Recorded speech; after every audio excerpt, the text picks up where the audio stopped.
우리 시간에 오신 여러분들 위해 특별한 하나님의 사랑, 은혜가 넘치기를 주님의 이름으로 축원합니다. 우리 앞뒤 좌우에 있는 분들 따뜻한 사랑의 마음으로 인사를 나눕니다.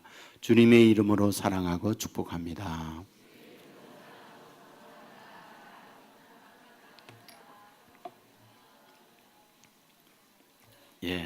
감사합니다. 세계의 지붕이라고 할 때는 히말라야 산맥을 말하게 되죠. 히말라야 산맥에는 지구상의 가장 높은 에베레스트 산도 있고 기타 K2 봉도 있고 굉장히 많은 높은 산들이 있어요. 근데 그 산은 우리의 일상의 옷을 입고 갈 수 없어요. 왜냐하면 혹독한 추위가 있으니까 영하 4, 50도의 추위에 올라가면 우리는 이런 몸으로 갔을 때 거기에서 동사하게 되죠. 그뿐만이 아니에요. 그곳에 높은 곳에 올라갈 때에 나타나는 것은 산소 결핍이에요. 산소가 부족한 거죠. 우리가 이 땅 위에 그냥 숨쉬며 살아갈 수 있지만 높은 곳에 올라가면 산소 결핍으로 죽어요. 그렇기 때문에 그곳에 올라가는 분들은 산소 마스크와 산소통을 메고 올라가게 됩니다. 그것만이 아니죠. 거기에는 강력한 바람이 있어요. 엄청난 바람으로 인해서 사람을 날려보낼 수도 있는 강풍이 몰아쳐요. 그러므로 그런 어려운 가운데 집 짓고 살아가는 사람은 아무도 없고 높은 곳에 올라가 깃발 지고 사진 찍고 내려와요. 그 어려운 인간 한계를 극복했다. 그러한 자랑이고 그런 인간 승리의 기쁨을 얻게 되는 거죠. 그런데 그런 높은 산에 새들도 다른 짐승들도 살지 못해요. 그런데 그곳에 올라갔던 등산객들이 깜짝 놀란 걸 보았어요. 엄청난 새떼가 이 북쪽에서 저쪽 남쪽으로 히말라야 산맥을 넘는 거예요.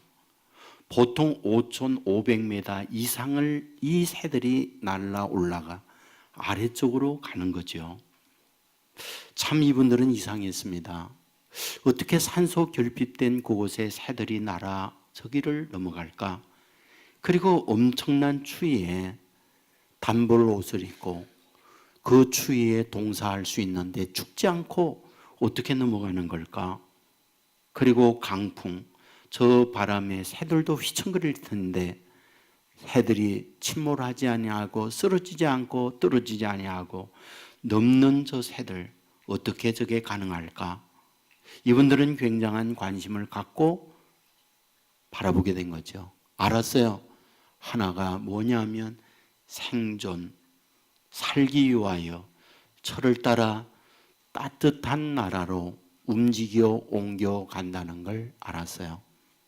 우리가 세상을 살아갈 때 보면은 이러한 히말라야 산과 같은 어려운 난관이나 높은 산을 만날 때 있어요. 금수저라고 해서 그런 거 만나지 않는 건 아니거든요. 우리가 살아가면서 좋은 부모와 좋은 환경이 있다고 병이 없거나 실패가 없거나 어떠한 어려움이 없는 인생을 사는 건 한 명도 존재하지 않아요.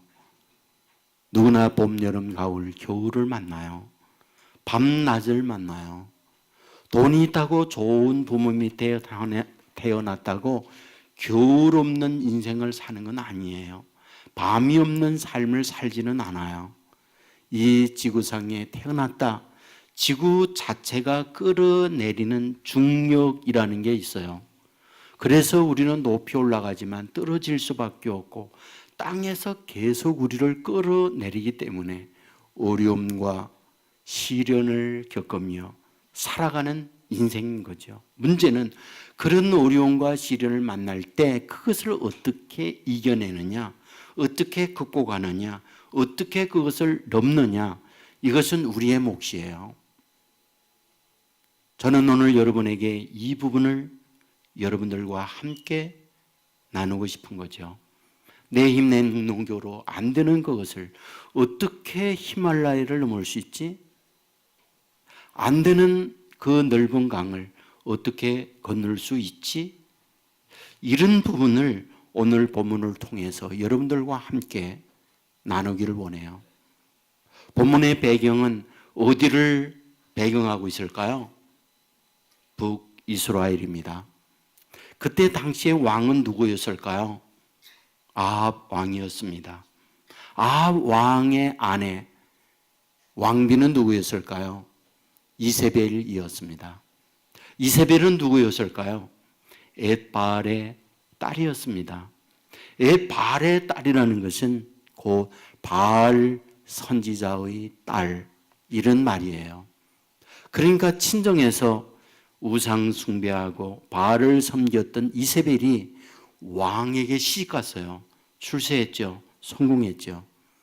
그런데 그는 결혼하여 남편인 왕 아합에게 많이 꼬셨어요. 당신도 바알을 섬기면 좋다. 이 나라도 바알 섬기면 축복이 있다. 하나님보다 엄청 세고 능력 있는 분이다. 바로 이 아합은 지금까지 조상으로부터 믿어왔던 하나님을 버리고 아내가 믿는 바알을 섬기게 된 거죠.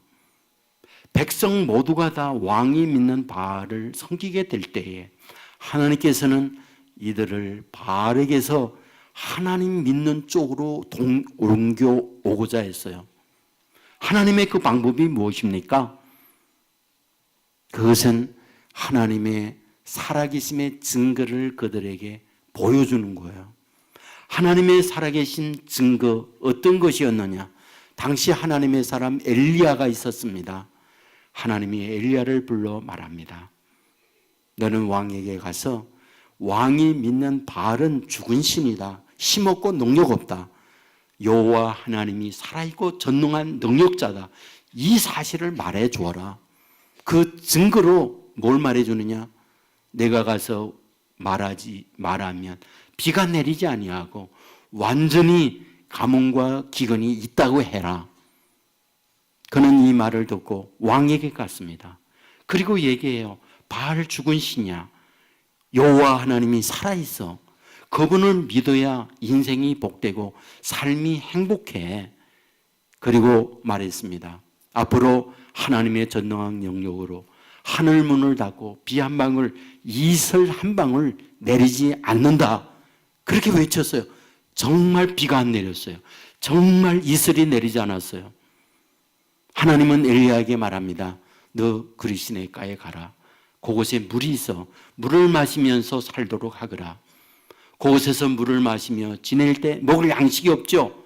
하나님은 까마귀를 통하여 떡과 고기를 날라다 주었어요. 그런데 지난 시간이 되어지면서 흐르는 물도 사라지고 땅이 갈라지고 비가 오지 아니하는 냇가 역시 메말라 버리고 말았어요. 그때 하나님은 다시 엘리야에게 말합니다.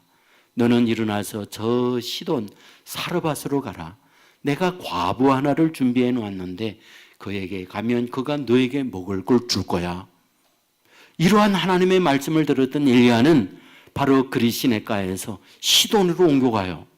그 시돈 사르밧이라는 동네의 어귀에 들어갔더니 어떤 여인이 뜨거운 태양 아래서 땀을 뻘뻘 흘리면서 나무를 줍고 있어요.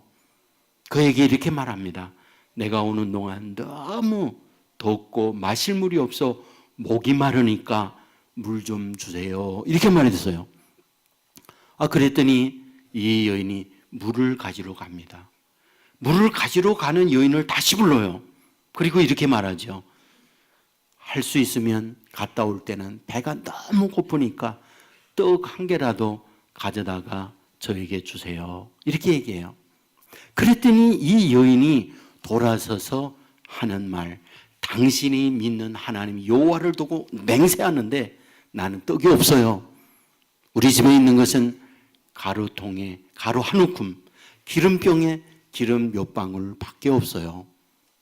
그래서 지금 내가 나무를 줍고 있는 것은 그 나무를 주어서 내 아들과 함께 마지막 떡 하나를 만들어서 먹고 죽으려고 지금 남으로 죽고 있던 겁니다. 그 얘기를 하는 거예요. 그런데 그때 뭐라고 말하느냐? 그거 만들어 줘 주세요. 나 주세요. 그렇게 얘기하는 거예요. 여러분, 우리가 이 말씀을 보면서 여러분들은 어떤 생각이 듭니까? 여러분, 비가 내리지 않아서 대지는 물 한 방울이 없어요.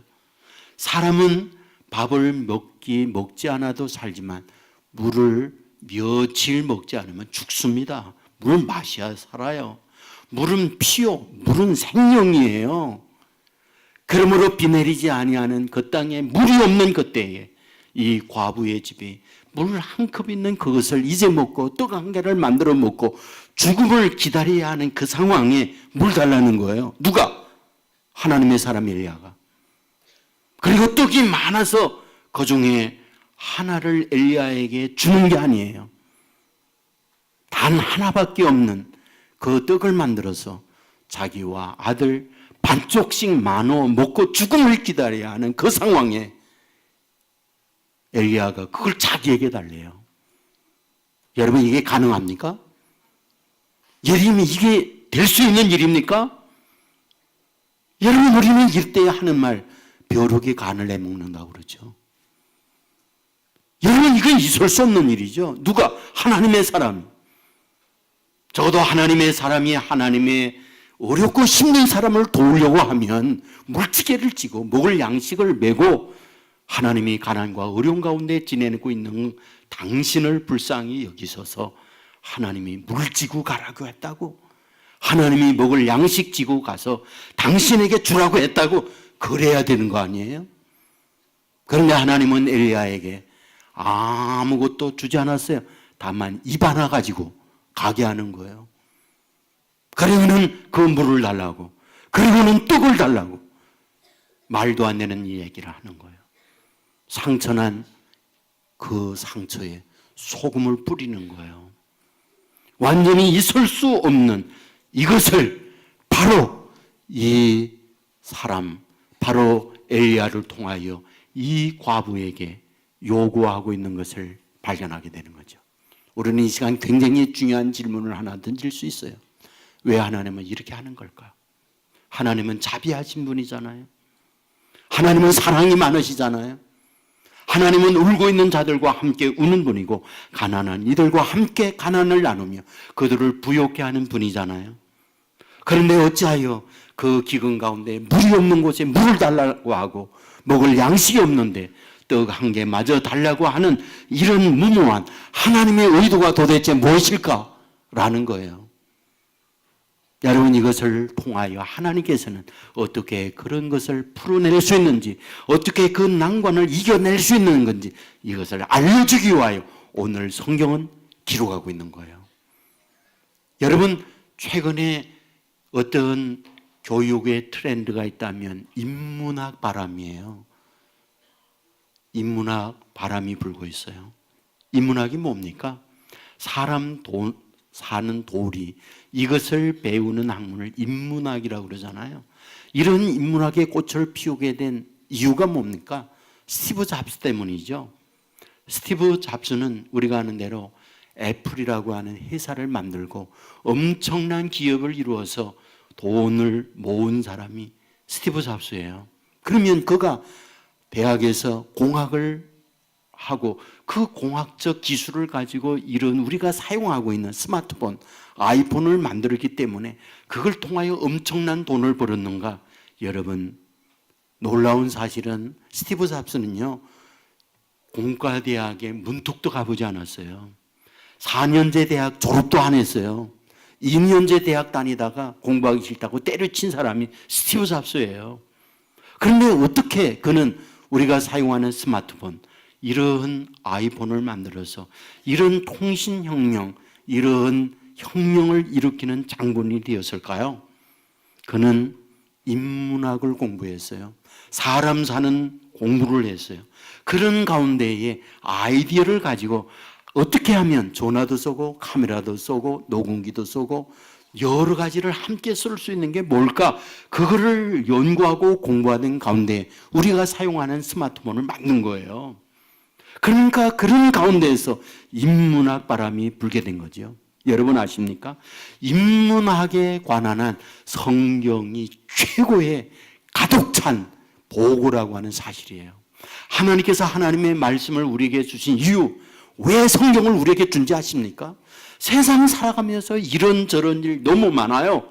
그런데 하나님의 말씀을 배우면 어떻게 사는지 지혜롭고 어떻게 처리해야 되는지 처리의 방법을 가르쳐 주는 것이 하나님의 말씀이에요. 그러면 오늘 우리에게 오늘 이 말씀을 주신 이유가 뭡니까? 사랑하는 딸아, 정말 이 기근 가운데 먹을 양식이 없지, 마실 물이 없지. 그런데 어렵고 힘든 사람이 너에게 손 내밀 때 너는 어떻게 할지 이 논술을 답하라. 이것이 하나님께서 내어준 시험 문제라고 할 수 있는 거죠. 여러분, 우리가 살아가면서 수많은 일들 만나요. 그건 하나님께서 저와 여러분에게 어떻게 그 문제를 풀어가야 할지 하나님이 낸 시험 문제예요. 인생 논술 고사 문제예요. 여러분, 하나님의 사람치고 그런 인생 논술 고사 시험 문제 받지 않은 사람 아무도 존재하지 않습니다. 믿음의 조상 아브라함도 그런 문제 받아요. 갈대아우로 잘 사는 동네에 살다가 하나님께서 어느 날 찾아와서 본토 친척 아비 집을 떠나 내가 지시할 땅으로 가라. 이런 시험 문제를 받게 된 거죠. 그는 고민합니다. 잘 사는 곳, 친구들이 어울려서 살고 있는 곳, 모든 편리한 것들이 여기에 가득 차 있는데 하나님이 가라 하는 가나안 땅, 물도 없어요. 살기 어려워요. 어떻게 그곳에 가요? 그런데 그는 하나님의 말씀을 붙들고 갑니다. 그때 하나님께서는 그를 믿음의 조상으로 만들고 그를 통하여 예수 그리스도를 세상에 보내는 축복을 내려주죠. 그것으로 끝입니까? 여러분, 그가 하는 일은 바로 양치기 하는 일입니다. 양이 많다 보니 자기 집에 일하는 목자들이 많아요. 자기 조카 롯 가정에도 목자들이 있어요. 이 목자들끼리 패싸움이 붙었어요. 왜? 서로 더 좋은 목초지를 빼앗겠다고, 차지하겠다고 이런 싸움이 생긴 거잖아요. 바로 그것은 하나님께서 아브라함에게 남겨준 시험 문제죠. 아브라함아, 이렇게 서로 싸울 때 너는 어떻게 그 문제 해결할지 논술고사에 답하라. 이런 시험 문제 받았잖아요. 아브라함은 시험 문제 풉니다. 자기 조카 롯을 불러 말을 합니다. 너 나 같은 가족이다. 그리고 너 나 하나님을 믿는 사람이야. 하나님을 믿는 우리가 하나님을 안 믿는 주의 사람 앞에 이런 싸움을 해서야 되겠느냐? 내가 우하면 난 좌할게. 내가 좌하면 나는 우할게. 그래서 그것을 풀어냅니다. 여기에서 우리에게 무엇을 보여줍니까? 바로 인생의 이런 문제를 하나님 앞으로 시험 문제를 받고 풀어내는 거예요. 놀라운 게 뭔지 아십니까? 그런 문제를 풀어낸 이후에 또 다른 하나님의 축복의 세계로 비상한다는 거예요. 점프한다는 거예요. 여러분, 그러므로 오늘 우리가 수없이 문제를 풀고 좋은 답을 써야 더 나은 내일로 발전한다는 것 믿으시기를 주의 이름으로 축원합니다. 제가 종종 소개하는 중국 작가 무무, 이 사람이 쓴 행복이 머무는 순간들 이라는 책에 나오는 이야기예요. 한 사람이 중학교 다닐 때에 탁구를 잘했습니다. 그래서 학교 대표 탁구 선수가 됐어요. 이제 학교마다 대항이 교육부 주관으로 하는 곳에 그 아이가 학교 대표 선수로 출전을 하게 됩니다. 그런데 강적을 만났어요. 최고의 그 지역의 에이스 선수를 만났어요. 그만 그 앞에 무릎을 꿇었어요. 패배한 거죠. 우승하지 못했어요. 그때 그는 너무 부끄러웠어요. 학교의 명예나 자기의 이름이 땅바닥에 추락하는 아픔이었어요. 순간 화가 났어요. 그 탁구 라켓을 바닥에 내동댕이 치고 라켓을 밟아왔어요. 그리고 외쳤어요. 나 더 이상 탁구 안 한다. 그때 탁구 코치 가르치던 선생님이 이 아이를 물끄러미 바라보며 미소를 지었어요. 아무 말씀하지 않았어요. 우울하게 꼴통한 이 아이를 데리고 학교로 가는 중에 다리 하나를 건너게 됐어요. 그 다리 앞에 서서 그 아이, 꼴동아니 아이 어깨를 툭툭 두드려요. 얘야, 너는 오늘 다리 하나를 무너뜨려서 더 나은 내일로 건너야 할 다리를 건너지 못하고 있다는 걸 넌 아니? 이 아이는 깜짝 놀랐어요. 왜? 자기는 다리를 무너뜨린 적도 없고 무너뜨릴 힘도 없어요. 근데 물었어요. 선생님, 제가 무슨 다리를 무너뜨렸다니 무슨 말씀이세요? 선생님은 이렇게 얘기했어요. 사람이 살다가 보면 누구나 다 다리를 건너야 해.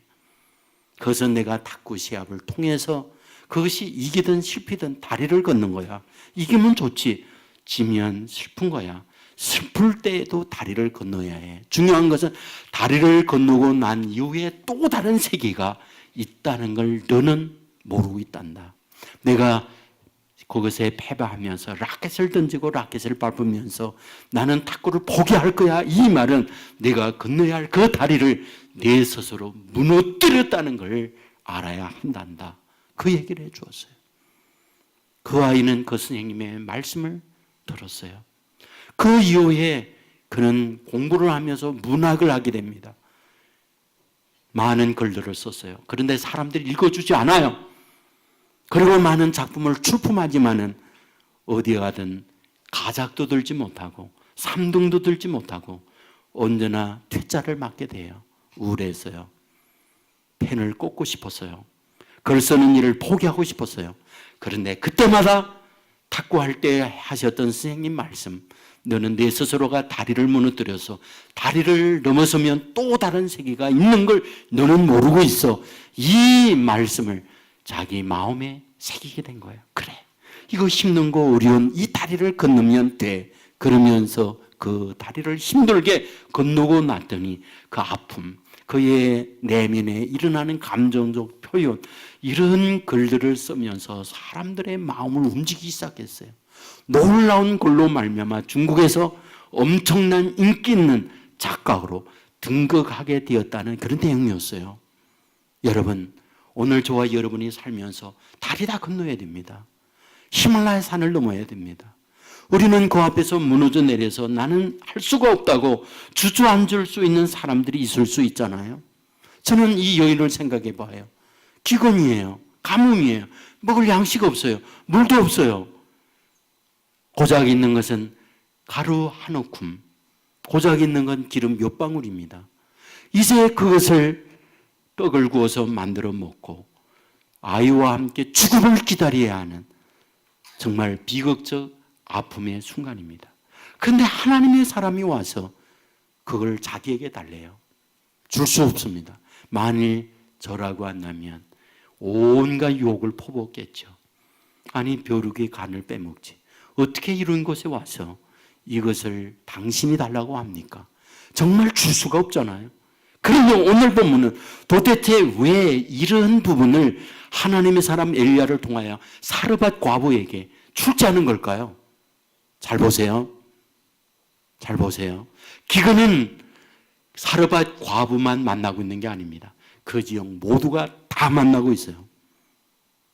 여러분, 여기에 시돈 어디 땅입니까? 이방이에요.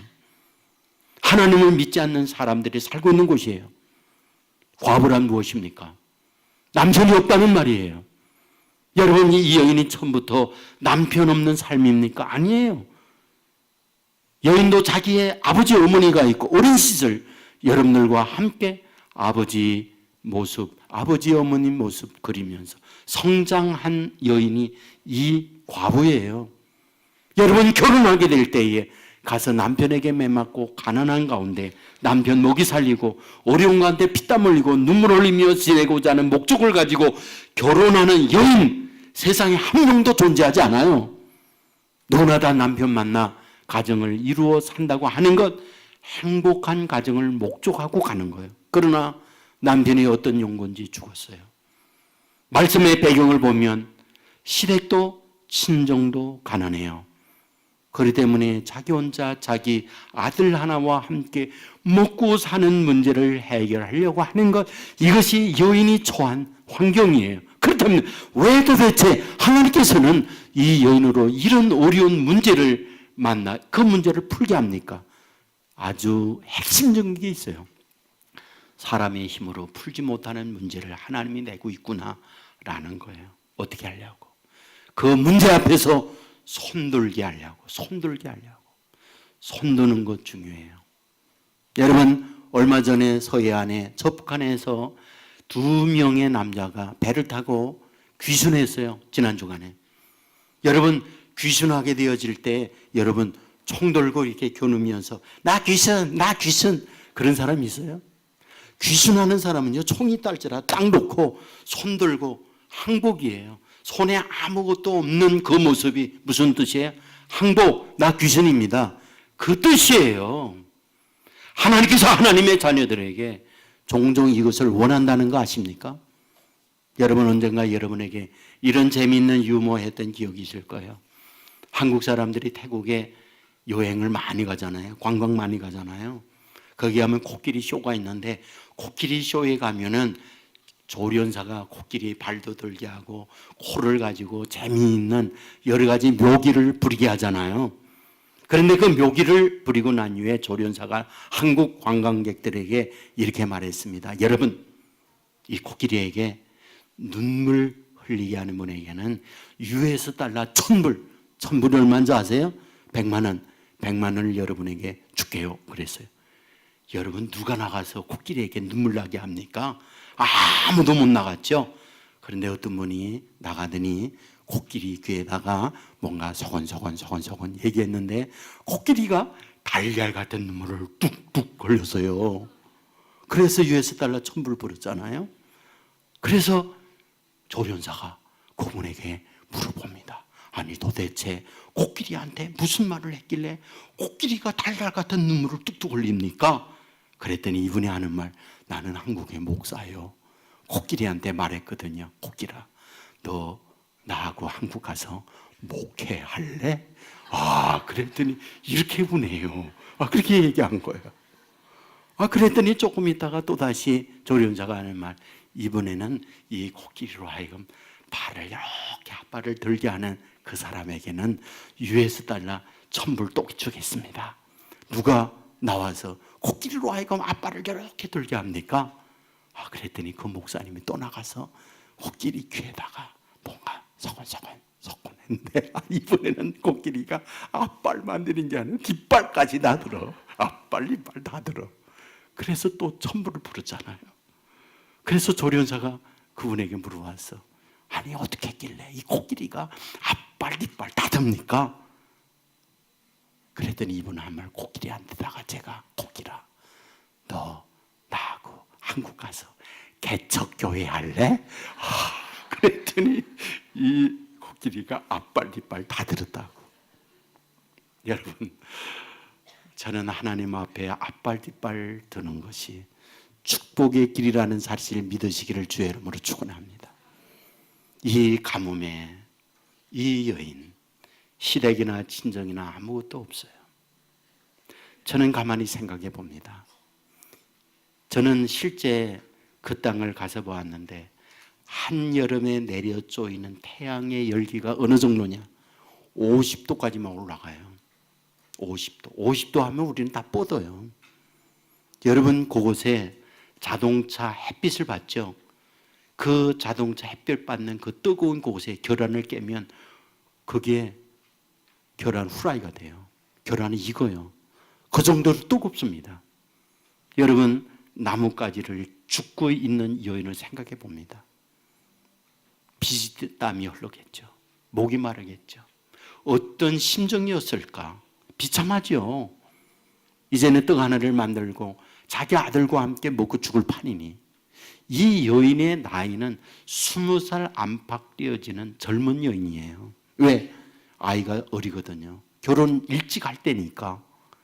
바로 그런 꽃다운 나이에 과부가 되어서 먹을 양식도 없는 가운데 나무를 줍고 있는 여인은 눈물이 쏟아지죠. 비참한 거죠. 여러분, 여기서 우리가 알아야 해요. 그때 하나님은 어디 계셨을까? 하나님은 뭐하고 계셨을까? 저는 믿어요. 이 여인의 뜨거운 태양 아래 하나님은 이 여인과 함께 하고 있다는 거예요. 울고 있는 여인과 이 우리 하나님은 함께 우시면서 함께 나무까지 줍는 일에 이 여인과 같이 하고 있다는 것. 그리고 하나님의 사람 엘리야를 보내고 있다고 하는 것. 왜? 여인으로 하여금 이제 있는 것까지 몽땅 다 하나님의 사람에게 드리고 빈손이 되게 하려고 하는 것. 빈손이 되게 하려고 하는 것. 그때 그 빈손인 여인을 하나님이 잡아주시고 이 여인으로 하여금 그 빈손인 이 여인으로 건널 수 없는 다리를 건너게 하고 넘을 수 없는 히말라야를 건너도록 우리 하나님께서 같이 해주려고 빈손 되게 하신다고 하는 것. 여러분, 하나님은 빈손된 자와 여러분 외면하지 않아요. 그 손을 하나님이 잡아요. 그리고 넘을 수 없는 산 넘게 만들어요. 건널 수 없는 다리를 건너게 만들고 건널 수 없는 바다를 건너게 만들어요.